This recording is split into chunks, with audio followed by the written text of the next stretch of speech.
bids are in. The gavel is dropped. Ladies and gentlemen, here at WineBid, we are finally hammered. That's right. This is WineBid's podcast, taking to all things wine value, wine auctions, wine retail, and just wine. I am Jeff McGurn from the WineBid marketing team with you as always. And of course, with me here as well is our wine expert, Paul, the caretaker of Cuvee, Walker. Welcome, podcast. Paul, it's great to have you. Today, we're going to put everything together in one episode. We're going to do our recap. We're going to do some picks, really focusing on a couple regions where we've got some really interesting stuff in. Before we jump into it, I want to just say I was looking at some interesting posts on social media about WineBid. I'm not going to mention specific things, but I do want to provide some clarification. Well, no, I want to provide some clarification and context because I think you're trying to call people out. I'm not trying to call people out. All I'm saying is, starting I think there are things that people oftentimes misunderstand about WineBid and sometimes the auction format in general, right? I think one of those things is that, like, you know, hey, at WineBid, the WineBid staff, like Paul, just randomly decides what something's going to be priced at, right? And I always let folks know that when it comes to pricing, the vast majority of pricing that we do on the site is actually done by our algorithms, which look at historicals and what things have sold at because we sell so much stuff. It's not an opinion. It's not us trying to price stuff in retail. No, it's set by the buying public. I mean, it's set by them. Exactly. Reserve prices are based on a weighted average of 5 recent sales. That's how they work. We don't manually adjust them. The system adjusts them automatically. So when people say, like, who prices it? My response is, you do. Whenever you buy something, that's what prices it. We don't really price it. There are some times where we have people. New releases. Sure. We'll put something up, a new release based on, an average of external retail. If there's external auction averages, we'll take those into account. That's a bit more speculation, but then again, the buying market will determine what the reserve is going to be based on what they're willing to spend, what's willing to bid. So, and then you have some times where a consignor might say, "Hey, I want mine to be priced higher than what your data shows," right? Sure. And in some cases, we'll allow that to happen, right? So it makes sense for very, very rare. And when I say very, very rare, I mean things that we never see, or things from ancient vintages or large formats, those kinds of things. But pricing at the end of the day, it's usually a very data-driven thing. And I think the other thing to mention is that the stuff you see at auction, for the most part, almost all of it is consigners, right? So we're not making a margin off of it cost us and what's sold for at auction for the vast majority of stuff. So that's why it goes in at generally at what the data shows. I think the other thing is, I give our team a lot of credit for this, right? This is not just me saying it because I work WineBid, that our team does a really good job of noting the condition of a bottle, right? And I hear people, say, like, hey, I'm always worried I'm going to get something in poor condition. We try and note as much information as we possibly can, whether it's ullage, the condition of the label, the condition of the capsule, the past time seepage, what's going on with the cork, right? So you have all the information to make a decision. The other thing you get is as much information as we have about provenance, right? What kind of storage did we remove it from? Can we verify how it was purchased, when it was purchased, the chain of custody, things like that, right? And we put as much information as we can get on the bottle page. So we present that to you to make an informed decision as a buyer. Do you want something that was in passive storage? Would you prefer something that has been in a temperature and humidity controlled environment, right? Do you want something that comes from the original owner, right? And we'll give you a lot of that information. In addition to that, you've got the photos of the bottle, right? So you can make those decisions as well. So I always like to note that. And I also saw someone say, like, oh, WineBid will sell bottles even if they don't have a capsule, right? Paul, will we sell bottles where a capsule has been removed from the bottle? Not if it's been removed. So this is one of those tricky things, right? Where if there is a bottle that's had a wax seal on it and the wax has been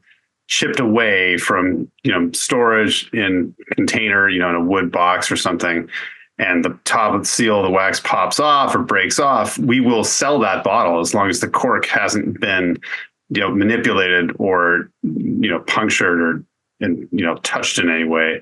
And we confirm this because we use microscopes to look at corks among other parts of the bottle to confirm its condition. So, but no, if a bottle that has had a capsule, in the past, let's say, because we sold a lot of the same wines, a new release, wine or something, and it's missing, then it won't be sold. If it's cut and obviously, manipulated so that the top of it was cut to be opened or something, and if even it wasn't opened, we can't sell that. So yes, it depends on the condition. It depends on the specific condition of the capsule. So anyway, wanted to clear a couple things up, just to help people be more informed about the wine bid process, right? So let's jump into our auction recap for this week. So basically, what we're going to do is we're going to cover some of the interesting things we saw happen in the auction that ended on June 16th, 7 p.m. Pacific time.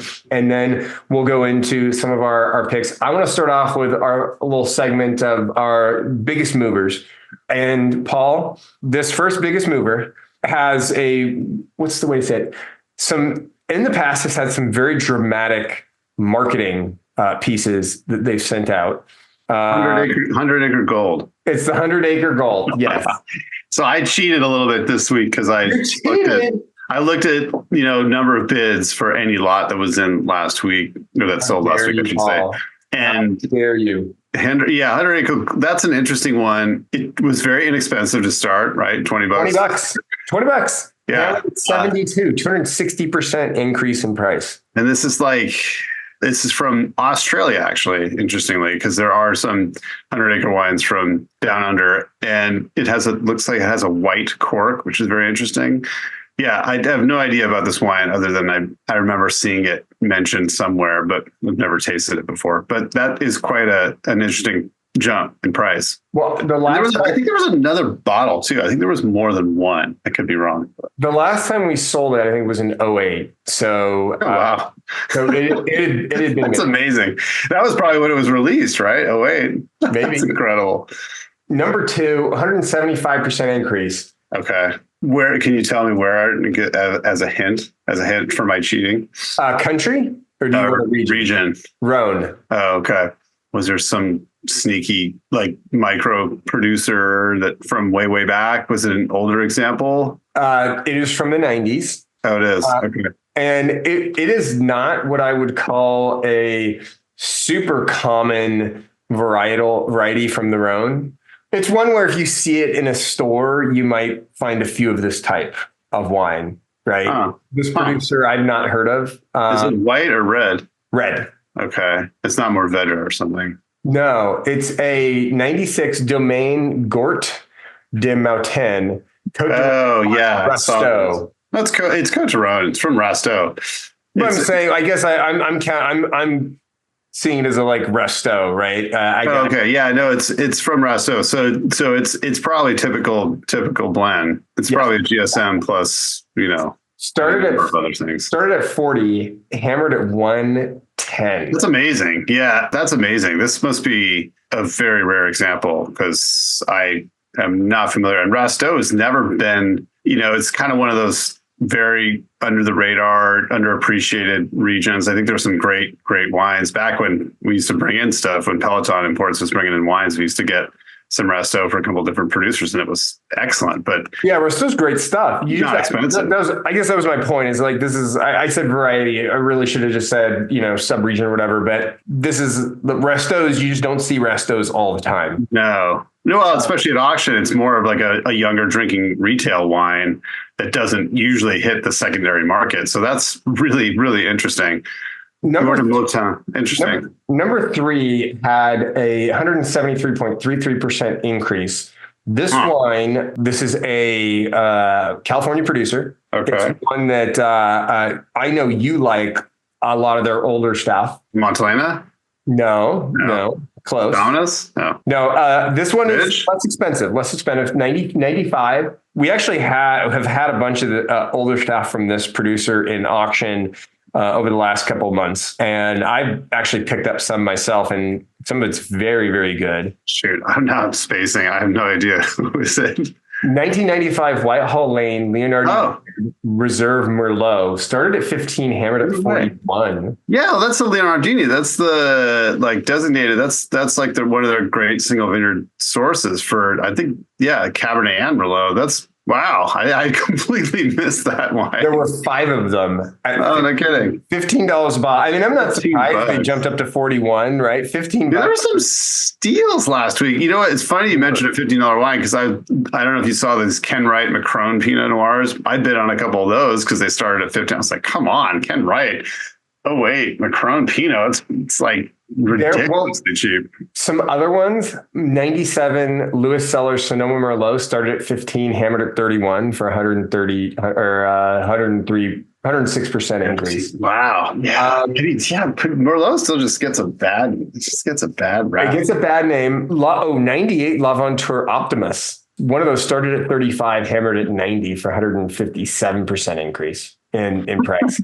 It's amazing. 02 Domaine Didier Dagenau Pouilly-Fumé en Chaillot started at 100, hammered at 215.50. Yeah, it's amazing because there were a couple of them too. I was surprised. I wonder what there was Celex in last week as well. Like I want to say also from 02. Yeah, I think so. I think it was, but it didn't. I think it's kind of started at a pretty high price. But that's a big increase. More than double from the reserve. And I think this wine, it's been more than 10 years since it's sold, but that's quite a number for Anchaillou. That was always, less expensive on release back in the day. Not anymore.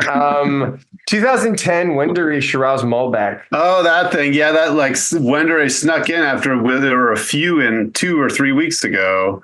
So I'm not surprised everybody went after this one because not much sneaking because it got noticed.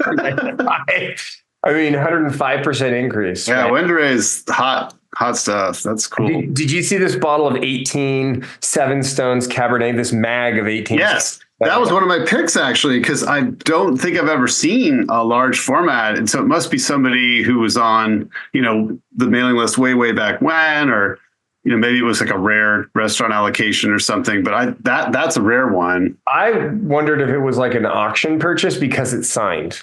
Signed by the proprietor or something. I could not make out the handwriting. Proprietor or a doctor. But that one went from 300 hammer. 2 of them went from 300 to 600. So doubled in price. Man, that's wild. Yeah, those are rare. Those are definitely rare wines. So that's cool to see. Also going up 100% was an 18 Miani Chardonnay from 90 to 180. Yeah. I got crushed on that one. I was hoping to bid on that. You were hoping to grab that one for an upcoming event, in fact. But yeah, that didn't happen. Did not work to your advantage. 95 half bottle of Chateau Raymond Lafon went from 20 to 39 for a 95% increase. Yeah, I noticed there was some more action on some of the half bottles of Sauterne. I think we kept saying that it's just better to buy the 750 mLs because it really is. 95 Raymond Lafon. Let's take a look. So it almost a hammer at 40. Hammered at 39. Bottle 39, and that's 95. Yeah. So the last hammer on the 750 was $35. So there you go. 97 Maestro Bernardino Terrassi Radici went from 45 to 81. Was this what vintage? Because there were some older ones too. 97. This is 97. Okay, yeah, there's some really old Terrassi in last week. So that was cool. And then I'll just mention that some other ones that had big jumps. Like you were saying, a lot of really inexpensive stuff. 14 Unti Vineyards Reserva Sangiovese for $15 went up to 26. 97 Whitehall Lane Leonardo Merlot. So 2 years later, went from 15 to 25. I still think that's a steal. Like the old Whitehall stuff is like so good. That's great. And then 01 Gravner Rougenot went from 120 to 200. And then let's I'm going to jump into just some really interesting stuff I noticed that hammered this week. We had both of the Cassé collections, an 09 Bordeaux. Oh, the Duclos. Yeah, the Duclos. Duclos. Were they both Duclos collections? They were, yeah. 05 Duclos and an 09 Duclos hammered for The '09 was after two bids went from 89.25 to 94.25, and the '05 went from 7,775 to 8,775. Wow. Three bids. Yeah, that's interesting. Actually, I was kind of would have. Well, no, it makes sense. And then that 3-bottle lot OWC of 16 Le Pen, that had two bids taking it from 79.50 to 84.50. That was my pick. And there was some really, really serious Bordeaux in last week for sure. Very serious 12-bottle lot of Margaux, of 95 Margaux, OWC sold for 70. That was one of my picks, actually. Yeah. That was one of your picks. Original case, yeah. The 42 BV Georges de la Tour sold for 500. Now, that had rolled maybe a week, I think, because there were some other ones in prior. I thought we were talking about with Walter maybe a couple of weeks ago. So, I think it might have rolled. Yeah, I think it did, because I think there were a couple from the 40s that sold last week. I think so. I think so. It might have rolled for a couple of weeks. The 85 Sassicaia sold for 21.50. Is that an expensive Sassi? Yeah, I mean, that's the most famous wine they ever made. It's extremely collectible, so not too surprised. There were actually quite a few bottles of it too. Yes. 12-bottle lot OWC of 77 Mastro Bernardino Terrazzi Reserva that sold for 18.60. I thought that was interesting. That 15 liter of 94 Rauzan Segla sold for 15.35. Oh, did it sell? Okay. It did end up selling. It's been rolling for a couple of weeks. So yeah. Invite me to your party, whoever bought that. I will come help you finish that off. Or whoever bought the 3 liter of 97 Insignia for 14.80, I will come to your party as well.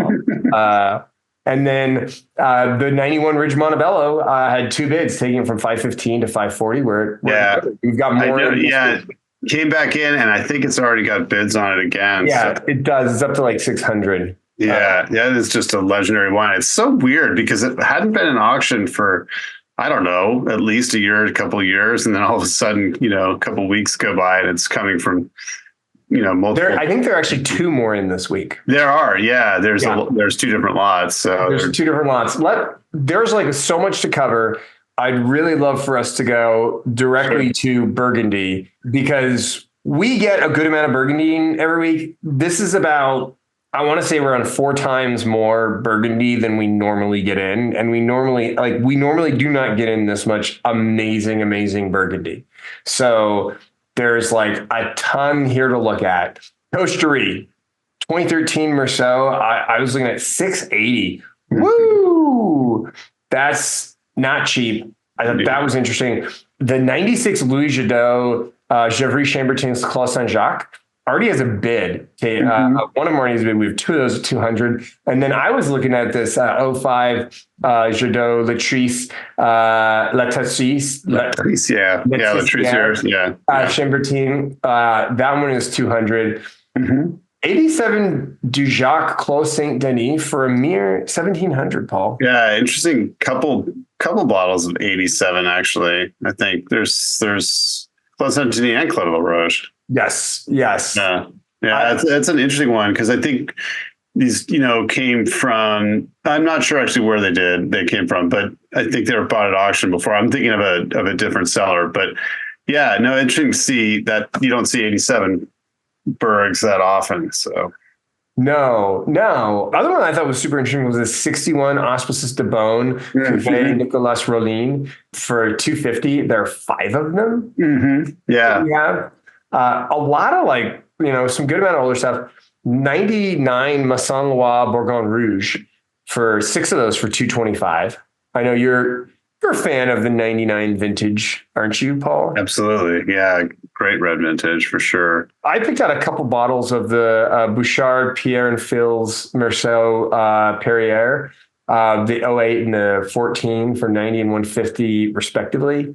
12 Ramone Sassagna Montrachet, Les Rochot, with 9 of those. 9 of them. Yeah. It's nice to see that too. That, this I believe is from the cellar that was up in the Northwest, and our colleague Paul Swanson personally vouched for it. He actually opened, I did want to mention, he opened some older Oregon white wines from the collection that were in phenomenal condition. And so we're lucky enough to have some of those in this week, but it's kind of testament to, we were talking earlier about provenance, and it's testament to the fact that they've been stored properly and they're described as such on the site. There were a couple different locations for this particular collection. There's subterranean storage, and then there's professional storage, or lockers, basically, offsite lockers. So it's quite amazing, and in quantities of older wines is fun to see. And I like to say that it's something where you can probably place a bid somewhere around what the reserve is, and not get completely blown out of the water for pricing. Now, for something that we haven't seen for a long time, I've definitely been proven wrong as to what things can hammer for. But for some of the wines that that have gone up, like the Bouchard Perrier, for example, there's multiple bottles from multiple vintages, so I don't think they're going to go through the roof. No, a bunch of like Henri Boileau as well. Yeah, there's a lot of Boyau too. A lot of Boyau. I picked out an 05 Corton Charlemagne, a 10 Corton Charlemagne, 325, 220 respectively. There's a lot of like really inexpensive stuff too, by the way. 17 Pierre of Colomboret, Chassagne Montrachet, Les Ansinger. I'm not even going to try and pronounce it. Ansinger. One bid is taken there from 125 to 135. And then there's a 2010 mag of Coche-Dury Meursault Les Charmes, which has gone from, already has a bid taken from 560 to 610. I was actually looking at that one going like, oh, that'd be really cool. 10 mag of Les Charmes. Yeah, no, it's amazing. 2010 Vincent Girardin, Chassagne Montrachet, Les Caillettes. 6 of those at $75 a piece. One of them has a bid. Like, so, there is stuff at really good prices. 05 Domaine de Montier Pommard, Les Rougens, to those at 180. The Davosseau Chablis for $80, the 08 Davosseau Chablis for $80. I was like, that's not bad. Yeah, you've got to be specific with the Dovisat wines, because that one is just the Chablis. This is not the La Forêt. Right, but no, beyond that, you have to be specific with the full name. Vincent's Dovisat. Yeah, Vincent is who you want to look for, obviously, and Dovisat Camus as well. But there are a bunch of other, I think it's Stefan and somebody else, Dovisat. You don't want it like Jeff Dovisat or Paul Dovisat. You want Vincent. No, I'm not downgrading the other wines. I'm not familiar with them, frankly, but there is a big difference in price between names. So. Yes. My apologies. There's a 2010 Vincent Dovisat Chablis La Forêt there are 2 of those actually for 180, and then the 08 Vincent Dovisat Chablis Le Clos. There are 2 of those, each of them with a bid, taking them from 300 to 320. If you're looking for some 08 Le Clos, you can jump on that. A bunch of Domaine de Lambray, Claude de Lambray, 5 of the 05 for 355 a piece. And then 2 of the 2010, which each have bids taking them from 315 to 335. Did you see 11 of the 2010 Robert Chevallion Nuit Saint Georges Les Roncières for 135 a piece. I didn't think that was too bad. No. 05 D'Angevy Claude de Dukes 380. There are 3 of those at 380 a piece. One that I thought was interesting was you can get an 05 William Favre Le Clos. We have 4 of those at 110 a piece. 110 for Le Clos is not a bad deal at all, although 3 of them have bids, and we also have 06, 07, and 10, many of those with bids. Again, not surprising that Le Clos at under $300 is garnering bids, right? 2010 Domaine de Poussoir, de Or-Volnay, Clos des 60 Orvie. Oh yeah, the Soissons du Bray. Yeah. Yeah. That's right. There's a lot of Poustor wines. There's a bunch of them. Well, and that's a mag. We have 3 mags of that at $2.50 a piece. Yeah, I picked that too. That's a great bottle of wine. Really cool. That'll be delicious. Bruno Clavier, Chambois Musigny, Lacombe, Diovo, Villevine, 5 of those for $185. I mean, to me, the cool thing is all these, like we have so many of so many of these that the chances you're going to get what you want at the price you want. Right. That's what I'm saying. Yeah. I mean, for stuff that's not super, super rare, the prices will probably be, at or close to reserve, I would imagine. Yeah. 13 Royaux, Bourgogne Blanc for 120, 05. Rouleau? Yeah, Rouleau. Okay. Yeah. There's Aligoté also, I think, in there. Some Aligoté in there. Yeah. 05 Grevaux, Jean Grevaux, Claude de Vougeot. That snuck in this week. There's a single one of those, I think. No, 3 of them. Oh, 3? Oh, okay. There are 3. 2 bottles of the 2010 Paul Pernod Bottard Montrachet for $230 now. They've each got bids, so from $220 to $230. And then a bottle of the Paul Pernod Bienvenue Bottard Montrachet has a bid taking it to $245. A bunch of the Domaine AF Gross Gross wines. I picked out a 2017 Chambois Musigny for $80. I didn't think that was bad at all. 2017, great vintage. 09, Michel Lafarge, Volnay, Clos des Châteaux des Ducs. We have 2 of those at $265 a piece. 12 Domaine Cécile, Tremblay, Echezot, du Dessus. 2 of those at a mere $11.75 a bottle. 2010 Hubert Lamé, Saint-Aubin, Claude de la Chantilly Villevine, 1 of those for $160. 08 Dovissac Camus, Chablis La Forest, 4 of those for $130 a piece. At 59, Charles Noëlla, Clos Vougeot, 4 of those at $1,100 a bottle. 66 Moyard Grevaux Bon Mar, 6 of those at $325 a bottle. And then a 66, we have 7 bottles of 66 Thomas Ferret Romani Saint Vivant for $400 a bottle. So tons of cool stuff. Paul, what did I miss? What's the great value here?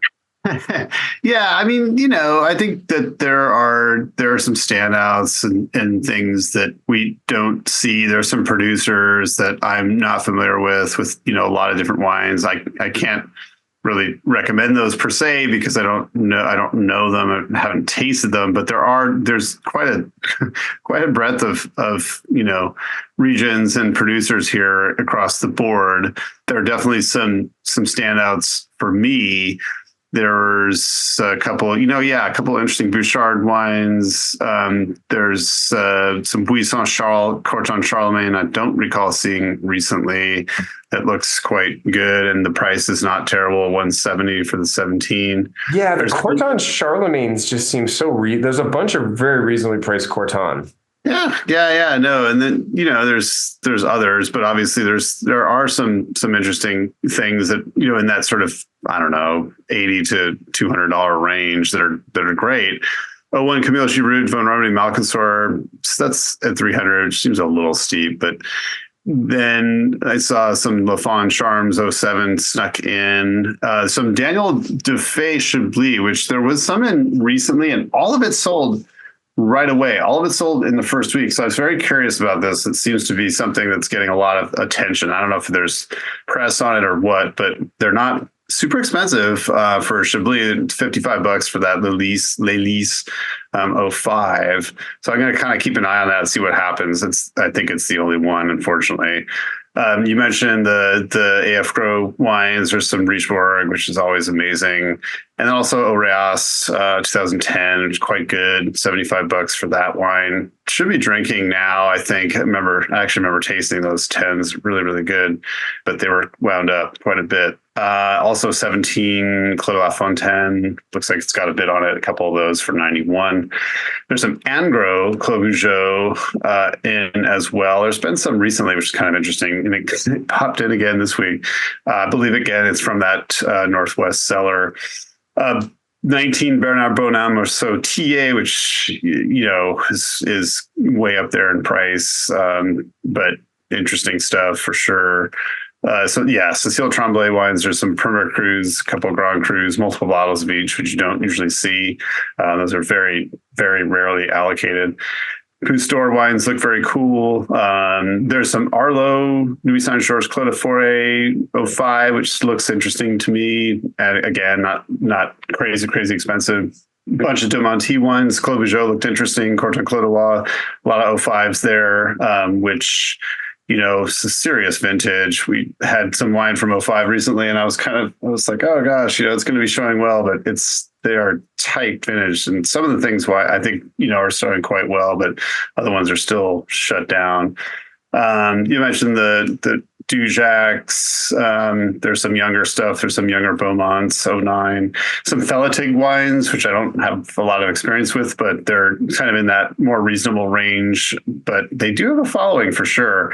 2010 Chemin Les Carrières for $80. I didn't think was too bad.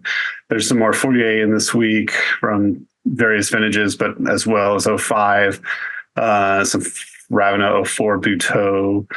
There's a magnum of Meunier Bourgogne, which I think is cool from 05. That should probably be drinking great. It's obviously Bourgogne Rouge, but still it's kind of an easier, I hate to say it, but entry level price to get into Meunier. Tons of Uber-Lamy, so lots and lots of representation from great vintages there. I kind of had to put the brakes on all the things I was recommending because there were just so many. But quantities too, 13 bottles of 14 en Remy, which is great. So I'm sure you could win that at 145 or somewhere close. Some Pavlo wines that have bids. They're inexpensive. Savigny Les Bones starting at 36, and then another one's at 41. 05 Arnoux snuck in this week. Suchot at 450. Yeah, there's a bunch of great Rouleau. There's a bunch of great Vincent Dovisat. There's also some Vincent Dancer, Vincent Dancer. Yeah. Bourgognes, and I think there's a couple others, but that wine looks very interesting to me because I haven't tasted it. So I'm very interested in seeing those. They're not terribly expensive, but they do have quite a following. Some François Carillon. Let's see. Yeah, there's just 09 Meunier Musigny is in this week. There's some great JJ Confron wines in, including the 15 and 16 Romney Saint Vivant, which should be incredible someday. There's some Louis Michel Chablis, which is still very reasonable. And there's some of the Buteau old vines. And then there's also Monté de Tonnerre, multiple bottles from 2010. So a little bit of time on those should be fantastic. You mentioned the Moillard, Clos Vougeot, and Rhone Saint Vivant. These are very interesting, actually. Younger, wines from Moillard are not terrifically exciting for most collectors, but some of these earlier examples from the 60s could be very interesting. So just an unbelievable amount of stuff. You mentioned Colin Murray. There's Magnums, which are hard to find. Paul Pernod wines, Groffier Bonmar from 05, Lafarge you mentioned. So just a lot of really, really nice stuff this week for sure. This week was a great week to... Yeah. One other thing we should remind everyone that all these wines we're mentioning are in the auction currently, which closes on Sunday, June 23rd at 7 p.m. Pacific. So you can bid on anything that we have mentioned as they are all live in the auction right now. Correct. That is correct. Let's jump to Alsace, right? Where we've got some really interesting stuff going on. There's not a ton in Alsace, but there's just a few ones I wanted to mention. There's this 04s in Umbrecht Riesling, Rangin de Tam. Surprise. I mentioned those in Umbrecht, $70. More interesting ones I thought were the 08 Trimbach Riesling Cuvee Frederic Emile. We have one of those already as a bid on, taken from 80 to 81. And this 01 Marcel Dice Bergheim Berg. We have two of those at 40 that have bids taking them to 41. So I thought those were interesting to take a look at. Beaujolais. Beaujolais had some interesting stuff.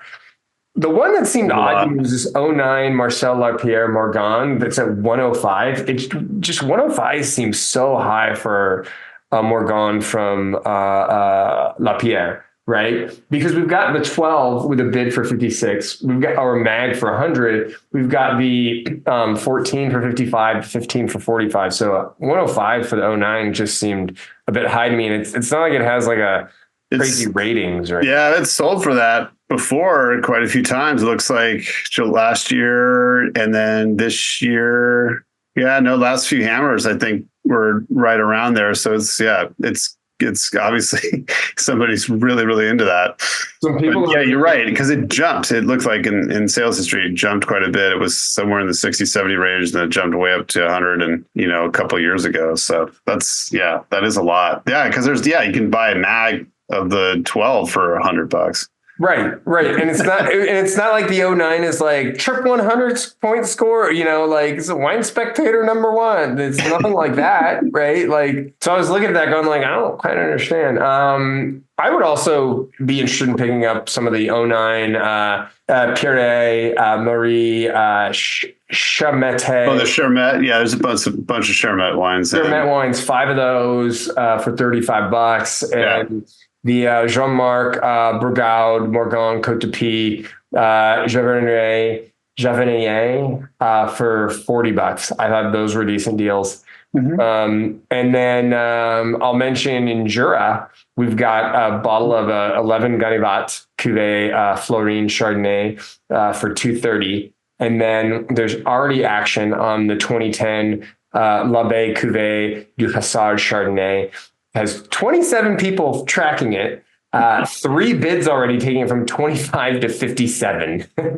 Well, 25 seems veritably that's a steal. That's for L'Abbé. That stuff is really hot these days. So I don't think you could get it any cheaper at gunpoint.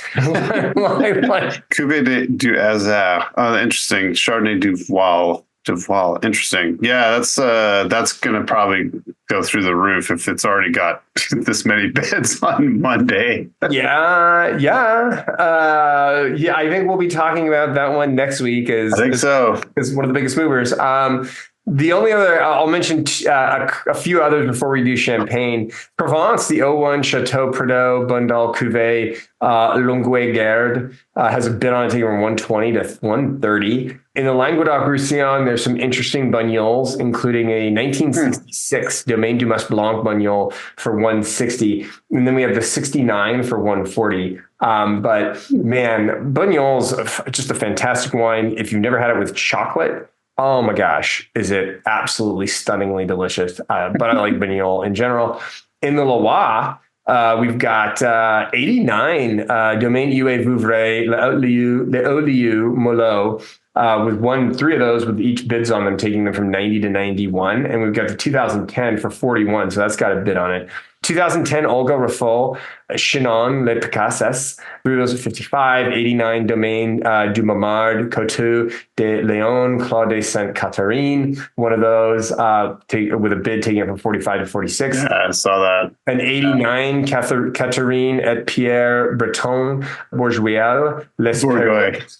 2 of those at 90. And then a 71 Moulin Touchai, Coteau de Léon for 140. Let's jump to Champagne, Paul. Yeah, hold on. There's a couple I wanted to mention. There's quite a few Francois Chidin wines in this week. There's also a Chinon Blanc from Raffo as well, which you don't see very often. Usually we see the... I saw the Chinon Blanc from Raffo as well. Yeah.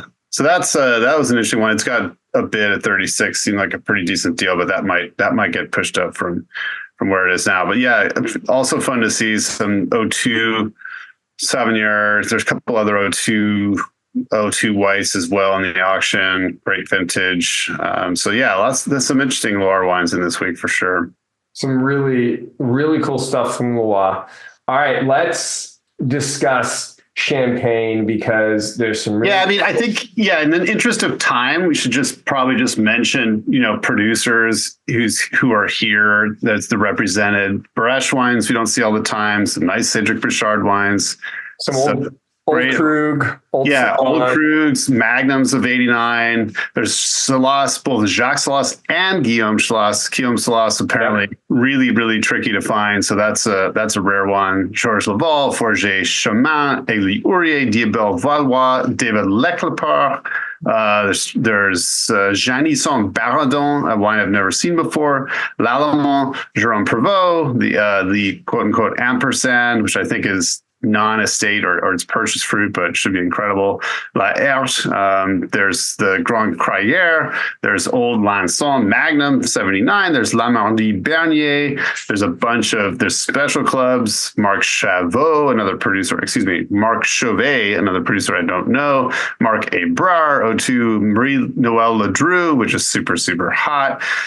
There's Paul Barra Special Club Rosé. There's Philippe Pinot Clos de Goisse Magnum. There's 08 Clos de Goisse. There's Pierre-Peter Chatillon, René Geoffroy. There's Salon from 99 and 07. There's Tattinger Rosé 08. There's Ulysse Collin and Villemar Grand Cellier from 02. So that pretty much covered it. Wait, you missed. There's a Jacques Lasagna for $40. Yeah, there's a lot of there's some producers I didn't mention because I don't know them, but that's not to say they're not great. And there's a lot of deals. There's a lot of stuff in that $40 range, actually. Did you see this non-vintage or multi-vintage Veuve Clicquot Ponsardin extra old? Yeah, and I wonder if it's because it says it's disgorged in recently. I want to say. The inspectors try to put the disgorgement dates on everything if they have that information on a back label or front label or wherever it is. But I think it mentions 2016. 6/2016. Right. Actually, one of them shows 6/2016. The other interesting though, because the labels look brand new. So I wonder if it was disgorged and then just kept at the winery and then released more recent. Well, there's a scan code on the back, but actually. You could probably find out more. Scan and find out more. Also, did you see this multi-vintage Charles Hedzik Reserve Privé Mise en Cave on 1987 Brut 3-liter? No, wait a minute. Did I see that? I thought I mentioned a Charles Hedzik wine, but I think yes, I did see that. Yeah. Yeah. I thought that one was pretty interesting. And then I don't know if I didn't hear you mention these, but Paul Marie, there's some Brut Louise. Oh, really? No. Yeah. I didn't see the Louise. That's good stuff. That stuff's cool. And there's a mag of 79 Lanson. Brut. Yeah, I mentioned that. Oh, did you mention that? Okay. Let's really quickly do the Rhone. I would only mention a few things. I actually am not even going to go into Chateauneuf-du-Pape. There's a bunch of really cool old Northern Rhone stuff. 79 Gougal, Côte Rôtie, Brunet et Blonde, 83 La Landone from Gougal, 78 Chave Hermitage, 78. Yeah, white and red, actually. White and red. 2012 or 78 Jaboulet Année Côte Rôtie, Les Jumelets. 12 Alain Vosges Cornat, Les Chalet. 15, Family Perrin, Gigondas, Claude Tourlet, and 15, Yves Cliron, Cornat, Les Villages. Yeah, Village Cornas. I saw that. It snuck in this week. A couple of Huron wines have been kind of popping in every once in a while, which is fun to see. Bunch of really cool stuff. Let's jump over to the Pacific Northwest in the United States. Yeah. We're going to skip Bordeaux this week. We're going to skip Napa. There is cool stuff from Bordeaux and Napa in this week. It's not that we don't have cool stuff. There's some cool old Camus. There's some cool Sinne-Canaan, some cool old Marcassin Chardonnay, some old Georges de la Tour just came in, ton of Reese. There's a bunch of stuff. But Paul, I want you to walk us through your picks from the Pacific Northwest. Sure. Because if you like Oregon wine, this is the week. Burgundy and Oregon wine, if you like those, this is the week for you at WineBid. There's a ton of Burgundy. Yeah, and a lot of these wines are also from that Northwestern cellar where a lot of the Burgundies have come from. A couple, like I said, there's a couple of different locations, but it's one collection. And there were some great wines from Oregon, specifically some older Beaufrère, which you don't see too often these days. When I say older, I mean late 90s. I tried to pick out all the 98s that I really liked because it was such a great vintage and there were some really, really tasty wines. But basically, I'll go through quickly in the interest of time and droning on and on here. But there's some brick house wines, and including magnums. Great to see from, mid 2000s, 05, 10, 16. There's a bunch of Cameron wines, Clos Electric Rouge as well. There's some Nebbiolo from Cameron, which I've never seen before. Reserve Chardonnay as well. Evesham Wood, Cuvee J, which has got an interesting kind of story behind the Cuvee J. I believe it was, I can't remember how it is. I think it's described on the website, but the winemaker was somehow able to isolate, what is it? He was able to isolate what's the material that creates it starts fermentation. I'm completely spacing on it right now. Everyone says yeast. Yeast. Yeah. So he was able to like isolate this yeast from Henri Jaillet's cellar and bring it to Oregon. And so he calls those wines Cuvée J. And there's a bunch of them, and some other Evesham Wood wines as well. They're quite good. I've actually had them, and they're not that expensive. They're all around sort of the 40, 50 range. Ken Wright, same thing. Ken Wright Shade 98, I recommended. Kelly Fox wines, multiple vintages, a whole bunch of St. Innocent, including Magnums, White Rose, and other things. A bunch of Irie wines, the Block Reserve, the Reserve Chardonnay, the original vines.